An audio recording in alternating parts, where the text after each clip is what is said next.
Des bots de pénétration de sort, c'est très courant sur Malphite, ça permet de maximiser ses dégâts, notamment en early game. Ouais, ben c'est vrai qu'après c'est relatif, bon il fait toujours beaucoup de dégâts mais c'est relatif en fin de game.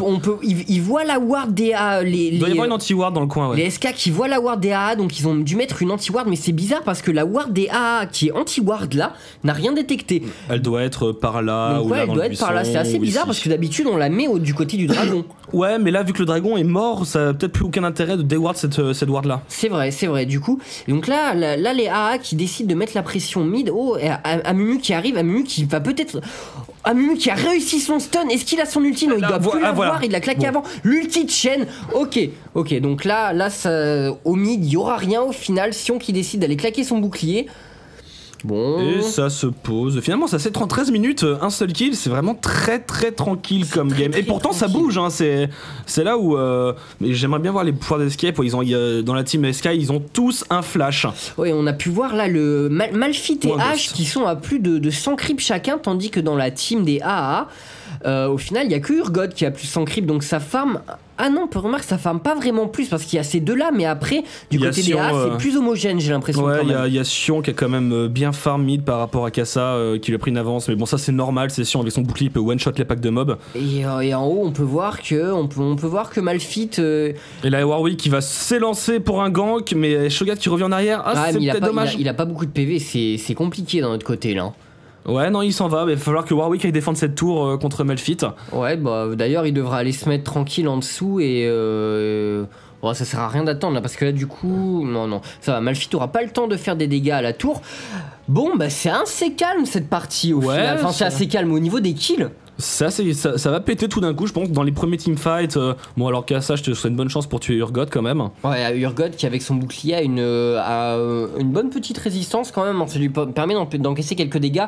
Bon, à la décharge des deux équipes, on rappelle, on sait absolument pas ce qui va se passer dans cette partie, mais on rappelle quand même qu'il y a de l'enjeu, il y a beaucoup d'argent, c'est un gros tournoi, c'est les IEM. Et là, on a une agression. Là, il y a un double stun là, il va le nommer, Je crois qu'il la nomme déjà. D'ailleurs, il y a. Est-ce que ça va suffire? Est-ce que ça suffit? Il va avoir son. C'est bon. C'est Warwick avec sa vitesse sur son passif qui réussira à le choper très facilement.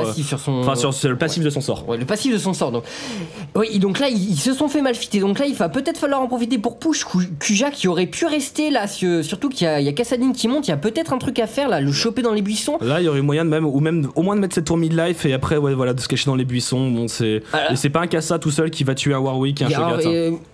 Comment ça s'appelle? Kassadin qui a le buff bleu, très important le buff bleu avec Kassadin, hein, ça lui permet parce que Kassadin a besoin d'un gros mana pool parce qu'il est assez manavore. C'est surtout aussi que ça réduit ses cooldowns et pour Kassa pour faire ses blinks, c'est vraiment super important parce que Kassa ne se joue qu'au cooldown quoi.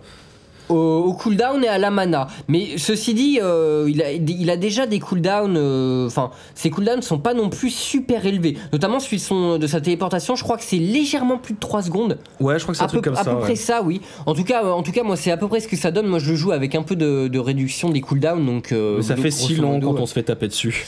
Bah ouais, surtout qu'il te slow. Kassadin qui est vraiment un assassin hors pair, quoi. Il a un slow, un silence. Mais il a été nerf. Ouais. T'es heureux.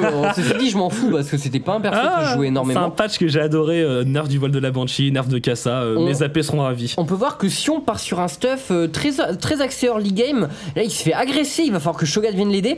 Ouais, là par contre, ça va être dangereux. Il y a Warwick qui arrive. Kassa qui s'est beaucoup avancé dans ses lignes. Shen qui ulti qui vient à la rescousse. Qui va taunt tout ça. Là, il faut choper Malphite. Là, Malphite il va tomber. Mais il faut maintenant se réorienter sur Kassa. Malphite n'a aucune chance de s'en sortir. Kassa qui est laissé à côté. Il y aura peut-être moyen de le faire. Non, je sais pas, parce que Kassa avait son blink, il restait à côté, mais en même temps il était assez safe parce qu'il y avait plus l'ulti du Warwick notamment. Le stun de Sion aussi était sur cooldown.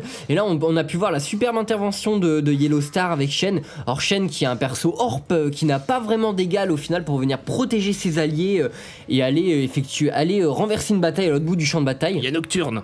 Ouais, il y a Nocturne maintenant, mais Nocturne a un ulti moins grand que celui de Shen. Non, c'est vrai. Bon, il peut quand même jump sur la moitié de la map au niveau 16.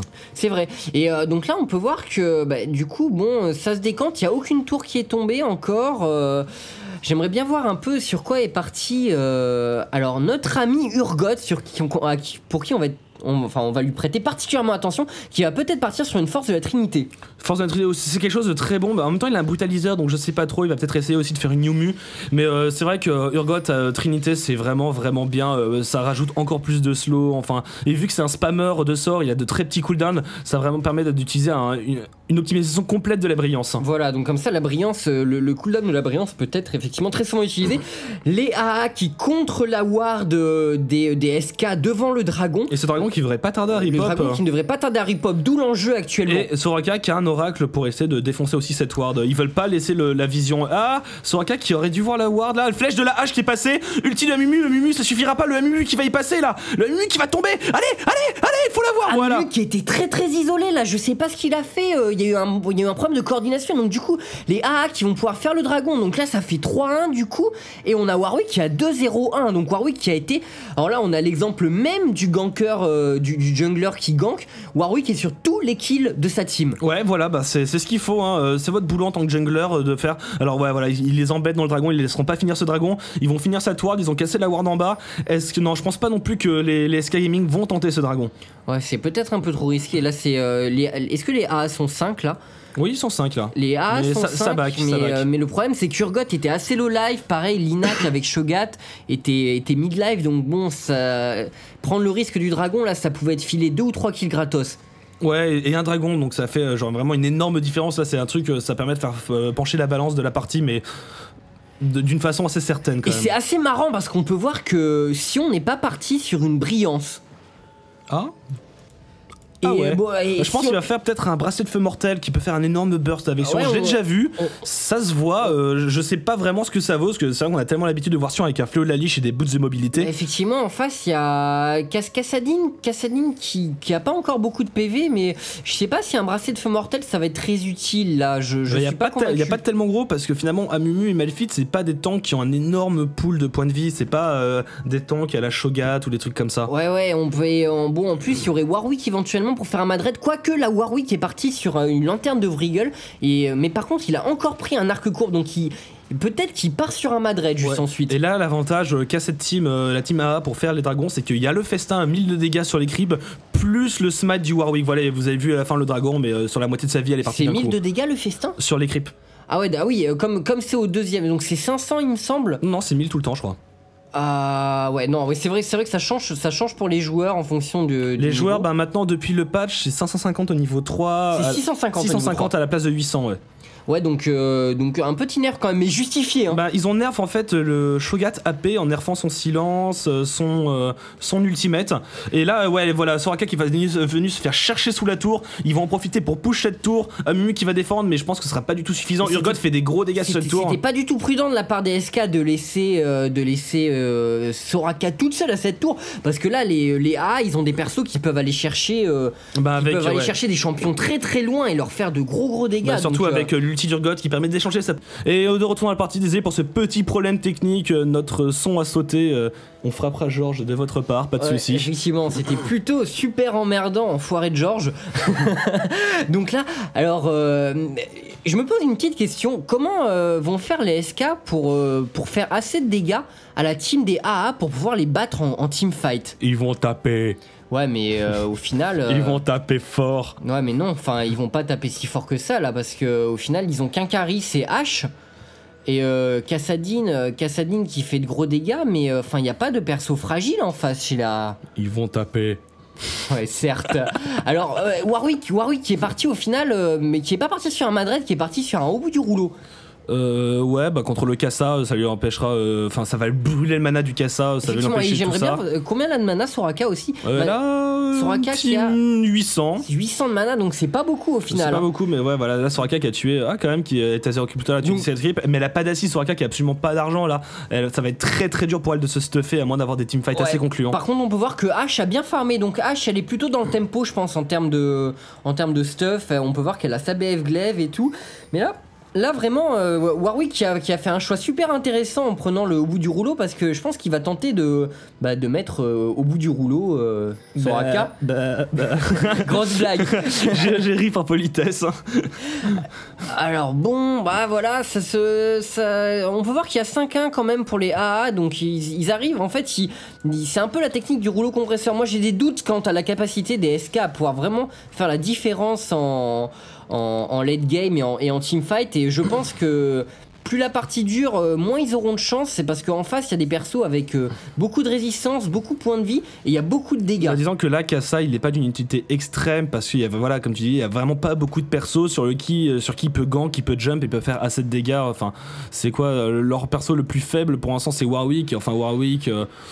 Il va suffire qu'il le stuff un tout petit peu. Bon, il a 1500 points de vie, mais bon, dès qu'il aura un poil de la Banshee ou un truc comme ça, il va devenir intuable. Enfin, surtout qu'on l'a déjà vu, la façon d'EA de jouer Warwick, c'est de le jouer quasiment en off-tank. Ouais, c'est vrai que sur la partie qu'on avait vue, c'était du off-tank, mais là, effectivement, donc du vol de vie avec Wriggle en plus, et de la résistance magique avec le du rouleau. Est-ce qu'il a fait un Wriggle? Oui, il a fait un Wriggle. Ah, là, j'ai pas regardé, c'est bon. Et alors bon, Shen qui a pas grand chose au final au niveau du stuff là, et qui part sur il avait pas farm au début, hein, je t'avais dit. Il part sur un élixir rouge. Enfin là il a un élixir rouge. Ils sont bizarres ces joueurs pro, ils sont bizards. Mais ils font des choix on a pu voir un ulti de la hache et je pense qu'il avait pour but de tuer Sion et d'enchaîner avec un burst du Kassadin, mais est-ce qu'il l'aurait tué? C'est assez bizarre, j'ai l'impression. En haut, un kill encore. Et ouais, Urgot qui a dû faire la différence avec son ulti, je pense. Malheureusement, on a. Et là, faut défendre cette tour. Mais c'est pas Soraka et voilà, il y a Malphite en renfort. Là, commence à avoir du DPS. On peut voir Shen qui s'est fait éclater la tronche avec l'ulti. Urgot qui va y passer dans la foulée. Urgot qui va tomber. Il a aucune chance de sortir. Mais ouais, bon, tu peux pas te suicider sur la tour. T'en as 3 sur les fesses, mon grand. Et ouais, non, c'est une bonne action là. Ils ont défendu la tour. Ils ont pris 2. C'est la petite sanction pour avoir tué leur pote à Mumu. Et oui, effectivement, les SK qui sont passés par leur jungle donc, et qui sont rendus invisibles au AA, ils ont profité qu'ils soient un peu trop près de la tour en fait pour les allumer avec leurs ultis et les ils ont dû immobiliser. faire un chemin bizarre parce qu'ils ont été vus par ils ont pas été ils sont vraiment passés par derrière, je pense. Et là Shogat qui a pris un oracle, il va essayer de garder ce map control et de virer toutes les wards ennemies parce que là on voit quand même que il y en a partout hein. Ouais, il y en a partout et en plus ça contre ward même dans la jungle adverse hein. Parce que les AA qui doivent sentir qu'ils ont un ascendant sur la partie, bon ils ont pété une tour notamment la jungle du sud et tout, donc forcément les SK vont être obligés de jouer un peu plus défensif et donc vont ward leur jungle pour prévenir des ganks. Ils vont ward leur jungle et surtout que là les AA ils sont pour farmer, ils sont contraints de farm, ils peuvent pas s'avancer sur les lignes parce que c'est trop dangereux, ils peuvent ou soit farm sous leur tour ou soit dans leur jungle, et si là en plus ils se font gank dans leur jungle ça va être très très dur niveau farming. Effectivement, alors là bon, on va faire un petit point sur les stuffs hein, comme pour le moment il y a pas beaucoup d'actions. Qui s'est inversé là finalement, ça repart en tendance des AA qui domine cette game. Effectivement ouais, ils sont 3 à plus de 150 et là on va peut-être avoir le droit à un teamfight. Les SK qui sont là, Shen qui peut venir avec son ulti donc devrait pas trop y avoir de soucis. Qui va profiter que toute cette équipe bleue soit en bas pour push et en cas d'urgence venir défendre. Mais comment ils peuvent engager un teamfight les SK? C'est compliqué, qui choisir? Je pense qu'il faut focus sur God surtout. Je pense qu'il faut prendre Urgot, Warwick et Sion. Bon Shogat c'est Shogat hein, moi je dirais Urgot et Sion, on a un stun du Sion.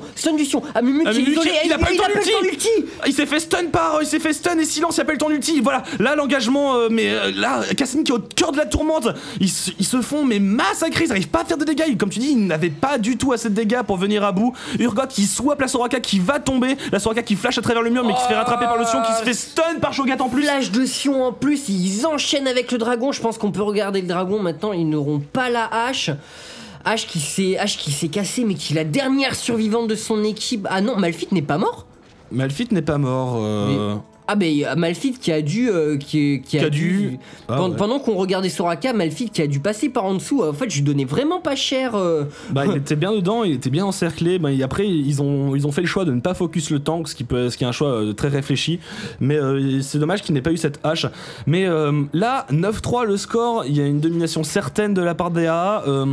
Ça sent un peu la merde, ça sent la noisette pour cette équipe bleue. Ouais, ça sent pas terrible, effectivement. Surtout qu'ils arrivent là-dessus, ils prennent. En plus, il y a une tour qui tombe, le dragon en plus. Donc là, bon, ça fait beaucoup de gold en plus pour les AAA, c'est compliqué. Donc là, Sion, je pense qu'il va laisser son buff rouge, peut-être. Ah, oh bah non, Warwick n'est pas là, donc il va prendre le buff rouge. Bon, c'est pas le personnage sur lequel c'est mieux. Sion qui a son Rabadon qui a combien d'AP?